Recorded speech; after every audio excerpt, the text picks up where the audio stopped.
Now imagine for a second, I know I'm going to ask you to suspend your disbelief here for a moment and just play along with me, but imagine a world where the police are actually on the side of the citizen. I'm going to tell you, it's a fantasy. It's gone. The police in totality, and I don't care who keeps saying, well, it's just a few bad apples. No, the entire system is corrupt. And what we have seen since the lockdowns over the last several years is cops will choose the paycheck when enforced by policy, as told to them by the politicians. The police are the armed thug henchmen of the government. And it's disgusting and it's embarrassing. And honestly, it's heartbreaking. We've seen that all the way from cops who will arrest mothers for letting their 10-year-olds walk to the grocery store alone because these cops have nothing better to do. We see fat, out of shape, uneducated cops they have no clue what the First Amendment is on traffic stops. We see an angry mob of citizens who love to see cops administer punishment and discipline on the street because that's what they think that they're there for. And we have a horde of henchmen who forgot what the fuck that their job is, right? By now, if you're not familiar with the Daniel Penny case over in New York, let me explain to you how, once again, the police, they are the razor thin blue line that could save America or destroy it. And the only reason right now that they have any authority is because law-abiding citizens are terrified of the repercussion of violence that the police have the authority to dish out on them, and criminals just don't give a shit because they know they get away with murder, literally. Daniel Penny case, I'm going to play this video. This is a 22-second clip of what happened in May of last year. A subject, Jordan Neely, was unruly and provokingly violent on a subway, threw his coat off, stated that he wasn't afraid to die, wasn't afraid to go back to jail. He was unemployed. He was erratic. If you look at the concept of the pattern recognition when it comes down to criminal behavior in Democrat cities like Chicago, New York, on their blue line, red line, if you're out here in Chicago, I don't know how to say this. You just started saying it. You know that if you have this crazy criminal element, which happens to be the neglected black community, which has been just farmed out into perpetual slavery by the Democrat leadership in that city, you know these people are not safe. You're not safe around them. And I'm tired of pattern recognition not being a thing that we actually look at and say, we could change criminality if we were only allowed to talk about the realities of race in the correlation with culture and crimes. But we need to play this 22-second video of a bystander, Daniel Penny, who is a former Marine and an architect who stepped in and put this guy in what's called a chokehold.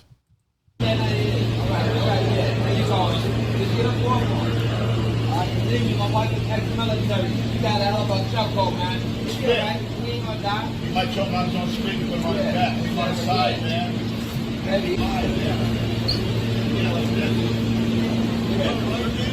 On do the day, homie. Huh? So really quickly, here's what we have. We have what's called a chokehold, a rear naked choke. Now, for those who are wondering about my background, I'm tactically trained. I'm a former high school and minimal college wrestler. I am a current wrestling coach. I've been teaching an art called Wing Chun for 30 years. I'm a police defensive tactics expert. The rear naked choke is, in my opinion, the safest tactical maneuver in the history of all martial arts to take somebody into custody, especially by somebody who has been trained. Now, I'm setting this all up for a reason because I don't want you to think about the bias of why Penny's on trial, but who should be on trial instead. And to be honest, the police need to be on trial. So when it comes down to the rear naked choke, what Penny was taken into custody for was manslaughter, right? That's the charge. And I'm going to get into the pattern or the sequence of how that happened. You have two methodologies of causing damage, if you will, on a person. That's either the blood flow on the sides, which is the carotid arteries, it supplies blood to your brain, or the windpipe. The windpipe, which cuts off the air supply, is what they talked about with Dr. Michael Baden, who was from HBO's Autopsy. And then he was very famous, once again, for talking about the Eric Garner case, who was killed by a chokehold by police. It all boils down to two things when you talk about the rear naked choke: pressure and duration of the tactic. That's it. I want to play really quickly. This is a video of me being put in a rear naked choke by a man named Alex Embry. Alex Embry is a Brazilian Jiu-Jitsu black belt. He's also police command up here in the northwest suburbs of Illinois. And we wanted to talk about this. Was right after the Eric Gardner case about how the rear naked choke works. And this is just me getting choked out. And you can see how quickly it took me to choke me out and how long I was out for. All right, let's see what happens. Let's see how many times I can say I can't breathe before I go to sleep. Dom, are you ready? Yep. I can't.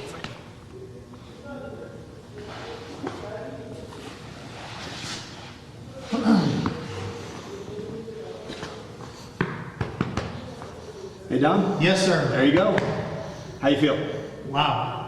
I got put out in 3 seconds, and I think I was out for about 11 seconds there, and it was extremely effective. The first time I ever been choked out, the room, that was my gym at the time, it got really small, and I'm like, damn, this is really effective. My eyes were open the second I'm on the ground, but I couldn't function. Now, he had that on for 3 seconds secured. The prosecution talks about the fact that Penny had this chokehold applied for 6 minutes.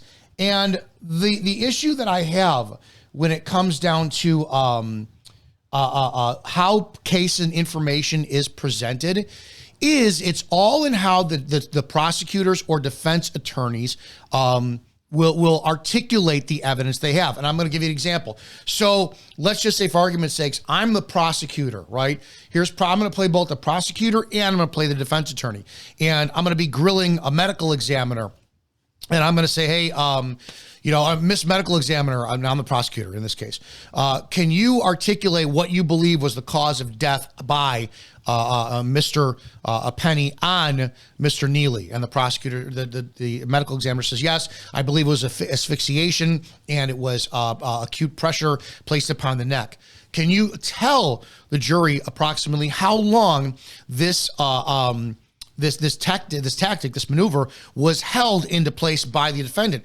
Yes, 6 minutes. 6 minutes is how long it was taken. Thank you. There you go. The prosecution rests. When they say that, now you have a selected group of people, 12 jurors, and the entire world of public opinion who just hears that Daniel Penny held the chokehold for 6 minutes. 6 minutes. Now I'm going to come in, right? I'm going to be the defense attorney. Excuse me, Miss Medical Examiner, you claim that my client held the chokehold, this maneuver that you say contributed to the death of Jordan Neely. Can you explain how many pounds of pressure per square inch were applied? Yes, I can. It was 100 pounds of pressure per square inch. Was it during the entire duration of that 6 minutes? No, I can't tell that information. Can you tell if it was 1 second?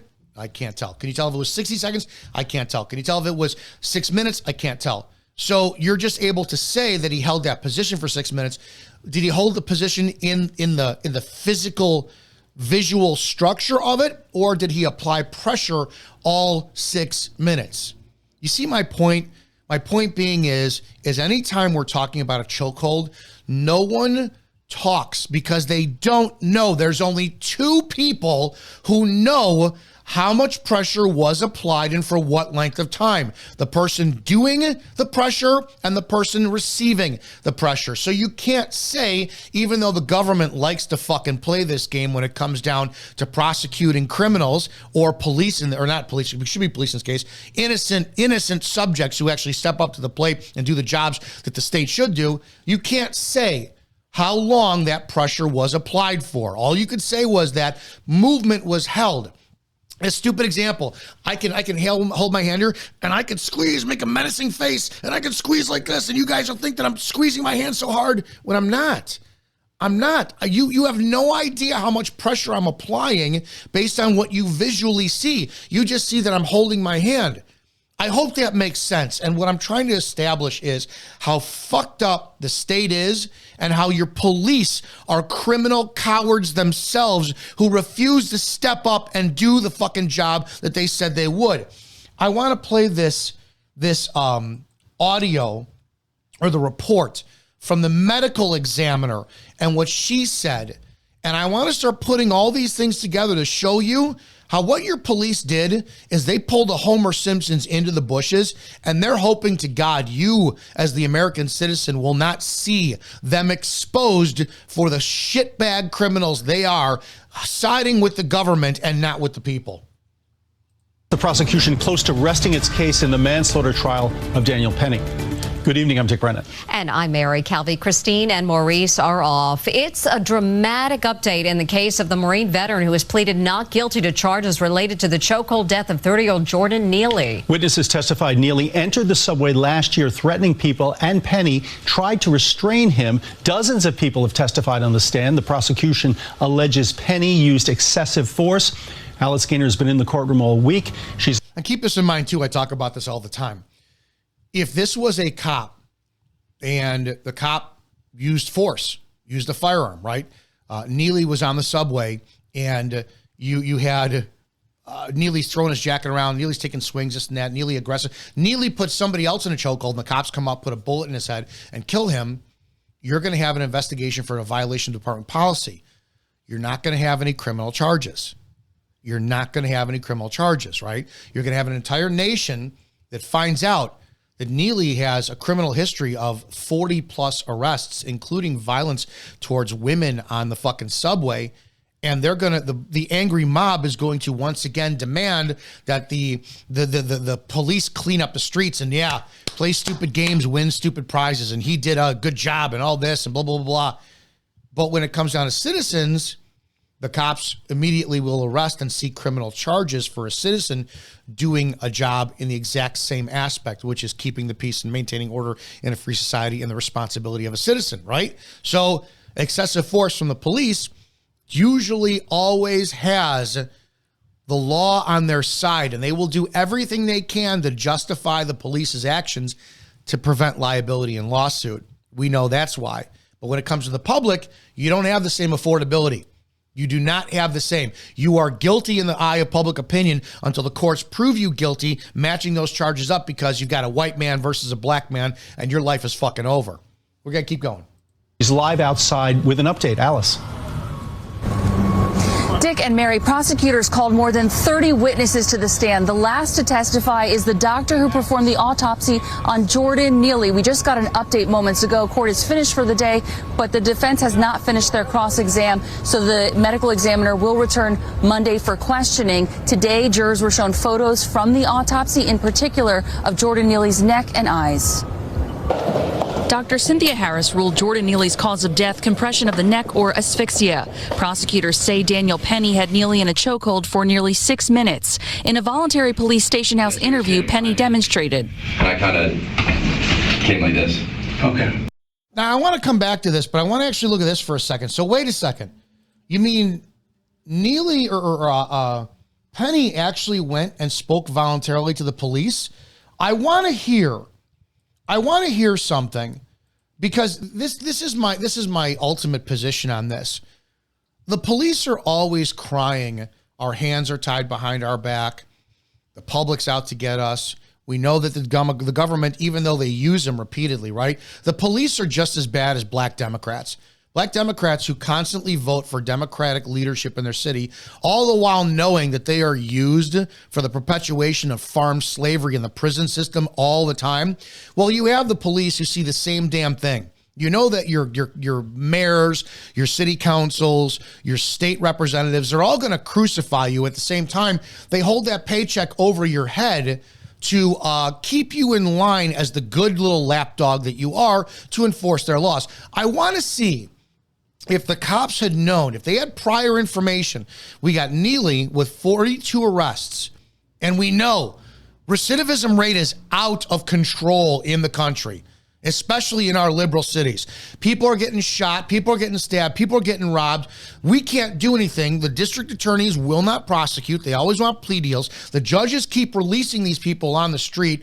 And as cops, our job is not to administer punishment on the street. So our hands are tied. We need these prosecutors, these district attorneys, state's attorneys to step up to the plate, look at the defense attorneys and say, fuck no, we're not doing a plea deal. We're going for the highest possible criminal charges that there possibly is. Put it before the judge. give a compelling argument why this man with 40 plus arrests of violence should be locked up to where that they're now correctional facility can jail them and rehabilitation can start, because that's supposed to be the system in our country. Corrections, correct the behavior. You would think cops would hold that true, right? I want to see, I haven't watched this yet. I want to watch the first couple of minutes together. Do you think that the cops who actually maybe, I don't know if they took Penny into custody or if they willingly had him in or if this wasn't a warrant, but they're clearly going to interview him. I want to see what they say in the beginning. Let's just listen to this and see if there's any hope for the future of the relationship between law enforcement and the citizens who actually do the job of cohabitating among us with a safe and righteous force. Daniel? Yep. I'm Detective McCarthy. I'm Detective Medina. I actually work here at 5th Precinct. This is where you're at right now. Cool. How you doing today? I'm doing well. How are you guys? Okay. Very good. Very good. I'm doing well. Yeah. You served in the Marine Corps, Daniel? I did, yes. I served in the Marine Corps. Oh, nice. Nice. Got my little desk before the sun. There you go. Nice, man. What you doing? What was your MOS in the I was in 0351. I was an 0331. Oh, cool. Michigan. Yeah, weapons platoon. Nice, man. Yeah. Establishing rapport, very ironic that a cop has death before dishonor. Let's see if you would actually face the crosshairs of public or a righteous execution and death before you're dishonoring yourself, your oath to the country as a Marine, and your oath as a cop. I'm just very curious to see if this cop chooses death before dishonor. I'm military, so I don't know what that stuff is. That's like another language. 3rd Battalion, 6 Marines. Okay, there you go. 36. 96 to 2000. Nice, man. 2 med floats. Did my thing, and then I ended up here. Now I got close to 22 years here now, man. Good pension coming up. Yeah, man. I grew up in Queens as well. Nice, nice. Nice. That's good, Daniel. Anyway, listen, Daniel, so we want to talk to you about what happened today. Sure. You know, thank you for sticking around. Yeah. You know, and being cooperative. Absolutely. And hoorah, serving in the Marine Corps. Yeah. But anyway, before we speak to you about today, we have to read you your rights. Sure. Now, that's Miranda warning. I've talked about this before. They can spend the first several minutes of the conversation talking about everything. And what the cops are doing now is they're disarming Penny. They're relating to him because they want a confession. They want him to confess to the crime. The cops do not care about justice whatsoever. Everything that they're going to translate that he says post Miranda in this interview, they are then going to deliver to the district attorney of New York to say, hey, listen, this is the information we have. We're turning it over to you. The DA makes the decision whether or not criminal charges go forward. You would think that the DA, because it doesn't seem to happen this way, right? You watch your special victims unit with Mariska Hargitay or whatever her name is, and you get the DA sits in with them. You don't see that fucking happening. It's never happened when I was a cop in Lake County, Illinois. You never had an on-call state attorney sit in with you during an investigation to hear both sides. To my knowledge, they've never even seen video and audio recorded evidence. They only go by what the cop says from the police report over the phone when they're fucking trying to get their fucking warrant and criminal charges. So he's going to read Miranda, and then they're going to get into the meat of the investigation. Absolutely. So I'm going to read you your rights. After each question, I'm going to say, do you understand? Say yes or no in a loud, clear voice. You got to say yes or no. You can't just like nod your head. I got to hear it, okay? Okay. You have the right to remain silent and refuse to answer questions. Do you understand? I understand. Anything you do say may be used against you in a court of law. Do you understand? I understand.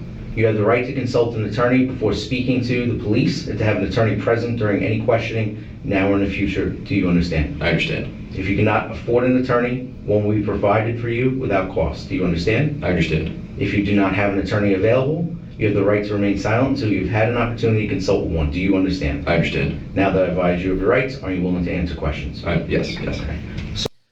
More proof. I keep telling you guys, fish only get caught when they open their mouths. I'm going to say it again. Fish only get caught when they open their mouths. They did their best to go over the Miranda rights after they softened him up. Here's are these coward, fucking, dishonorable scumbag cops what they should have said. Mr. Penny, you have the right to remain silent. Do you understand? Yes, I do. Mr. Penny, you have the right to remain silent. Do you understand? understand? Yes, I do. One more time, Mr. Penny. You, Mr. Penny, have this. It's a God-given right, according to the Miranda warnings here. We're reading your state, the right, capital R, capital I, capital G, capital H, capital T, to remain silent. Big bold print, underline, underline, underline. Do you understand? You don't have to say a fucking word to us. Do you understand? Yes, I do. Shame on you, piece of shit, fucking cops, whose closure rate when it comes down to real crime is probably fuck all when it comes down to the books.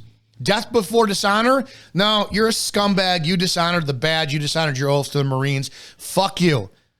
Penny, your biggest mistake, and more proof to you citizens out there is keep your fucking mouths shut.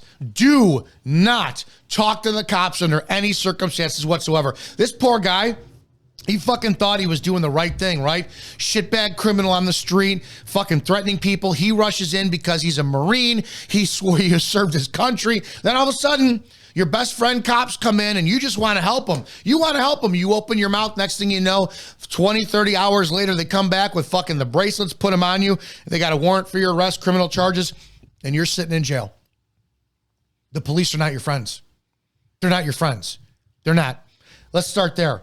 We need to go back to the testimony from the medical examiner and what she had to say when it comes down to Neely and his how he died, what the contributions to his death were. Now, I've defended several positions over the chokeholds in the position when it comes down to Derek Chauvin and George Floyd. I do not believe George Floyd was killed by Derek Chauvin.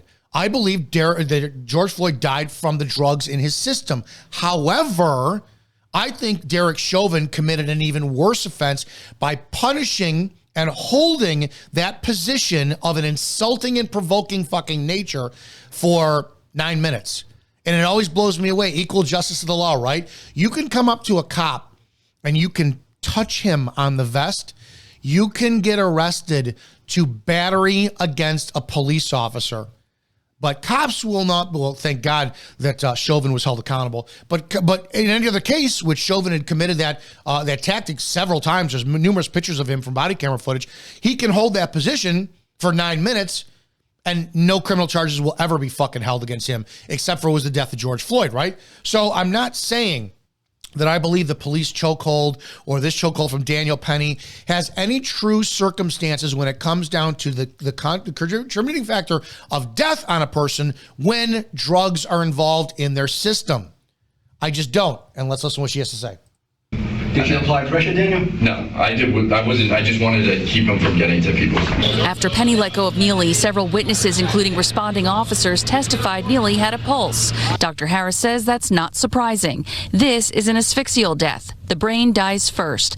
Neely had sickle cell trait. She testified it's normally benign, an asymptomatic condition, but his spleen and red blood cells were sickled. In her medical opinion, she testified it was caused because he was in a low oxygen situation. Here you go. You're going to have more now criminal defense positions that when it comes down to the criminal black element of America, you are not allowed to use force because once you can't judge a person by the color of their skin, but once you see black skin, you would better back off because you do not know whose sickle cell anemia has been activated due to medical conditions that you can't see. So they're going to start using that defense. You shot my client 16 times after he stabbed a toddler to death. Why? It was use of force that was necessary to terminate life-threatening behavior. Did you know he had sickle cell anemia? No. You should be criminally charged yourself, officer. It's going to go that direction. Now, again, here's the cops, and this is the mindset I'm trying to instill in you. You have cops who are watching this. Maybe there was like 2, right? 2, and they knew Neely. They knew his criminal history.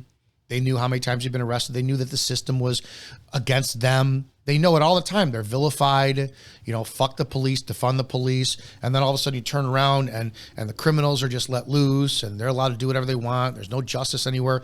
And then here's an opportunity. Here's an opportunity to say, wow, Neely, we knew this guy. We knew his criminal history. We knew how bad he was. And we knew the courts did nothing to send him to prison. Nothing. But a citizen stepped in. They did the job we could not do.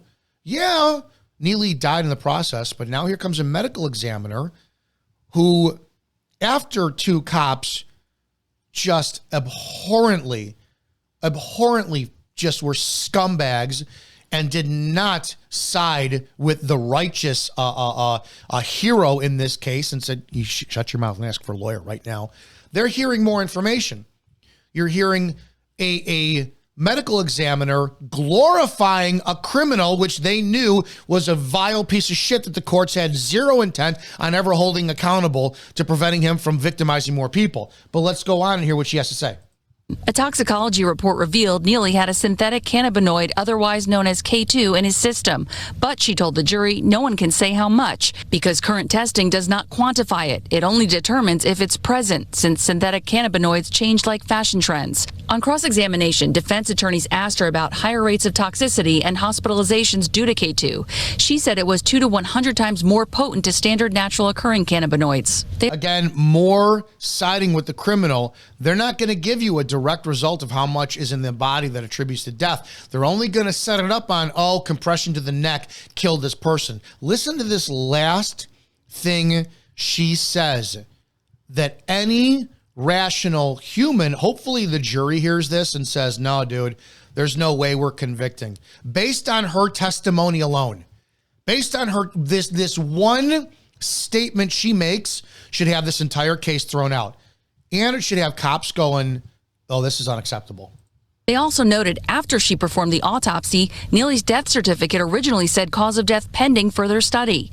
Dr. Harris said that was due to a misunderstanding. A police report said Neely had been screaming, so she had questions. After viewing video of an unresponsive Neely, and though waiting for toxicology results, she made her ruling, doubling down, telling the jury that Neely could have had enough fentanyl in his system to knock down an elephant, and that still would not have changed her opinion.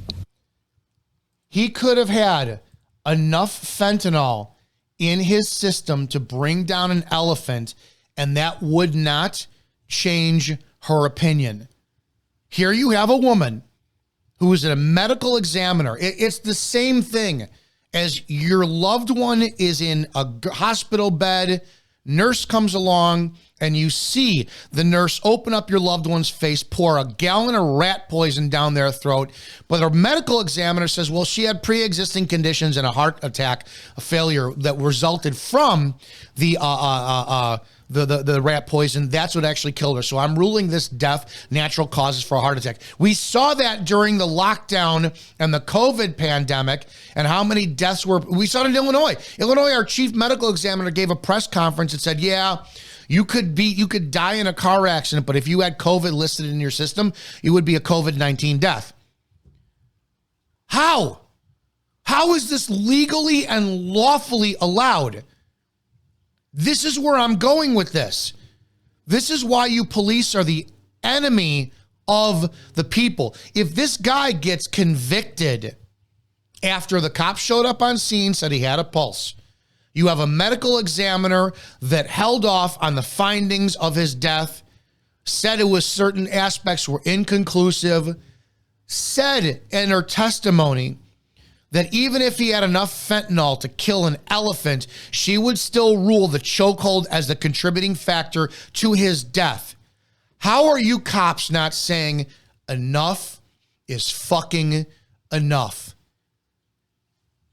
The pressure is always on you. Always.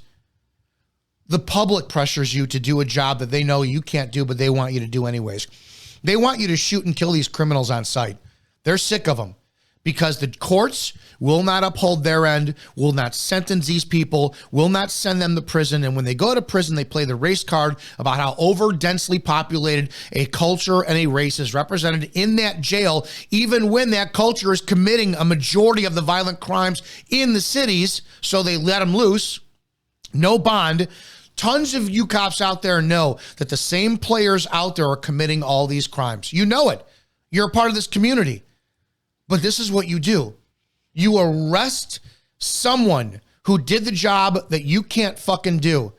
You, like snakes, interrogated him, got his confidence to acknowledge what he did, which in my opinion was not a fucking crime.